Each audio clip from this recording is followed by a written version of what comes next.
হতাশা মানুষকে ধীরে ধীরে শেষ করে দেয়, কিন্তু ইসলাম আমাদের এমন 10টি শিক্ষা দিয়েছে যা হৃদয়ে শান্তি ফিরিয়ে আনতে পারে। হতাশা থেকে বাঁচতে 10টা জিনিস জীবনে অ্যাপ্লাই করেন। 1. আল্লাহর সাথে নিজের সম্পর্ক ঠিক রাখুন। মানুষ ছেড়ে যেতে পারে, পরিস্থিতি বদলে যেতে পারে, কিন্তু সবচেয়ে কঠিন সময়েও আল্লাহ আপনাকে কখনো একা ছেড়ে দেন না। 2. মানুষকে নিজের জীবনের কেন্দ্র বানানো বন্ধ করুন।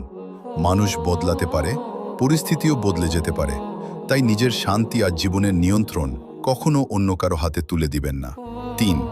মানুষের রেজাল্ট দেখে নিজের জার্নিকে ছোট করবেন না, কারণ আপনি শুধু তার সফলতাটা দেখেন, কিন্তু সেই সফলতার পিছনের লড়াইটা দেখেন না। 4. যা আপনার নিয়ন্ত্রণে নেই সেটা নিয়ে নিজের শান্তি নষ্ট করবেন না। আপনার সময় আর শক্তি সেখানে দিন যেখানে আপনি সত্যিই পরিবর্তন আনতে পারবেন। 5. প্রতিদিন নিজের কাছে একটা প্রশ্ন করুন, আজ আমি কি গতকালের চেয়ে 1% ভালো হয়েছি? কারণ ছোট ছোট উন্নতি একসময় বড় পরিবর্তন তৈরি করে। 6. ডিসিপ্লিন তৈরি করুন। মোটিভেশন সবসময় থাকবে না, কিন্তু একটা পাওয়ারফুল সিস্টেম তৈরি করতে পারলে খারাপ দিনেও আপনি এগিয়ে যেতে পারবেন। 7. একা থাকতে শিখুন। যে মানুষ নিজের কোম্পানি এনজয় করতে পারে না, সে সবসময় অন্যের কাছে হ্যাপিনেস খুঁজবে।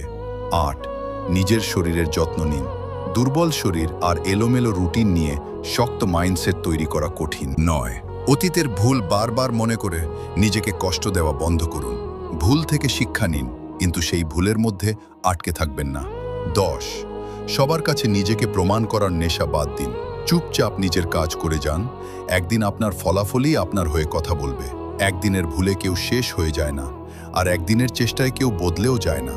প্রতিদিন আপনি যেসব ছোট ছোট সিদ্ধান্ত নিচ্ছেন, সেগুলোই ঠিক করছে কয়েক বছর পর আপনি নিজেকে নিয়ে গর্ব করবেন নাকি আফসোস। নতুন নতুন ভিডিও পেতে ফলো করুন।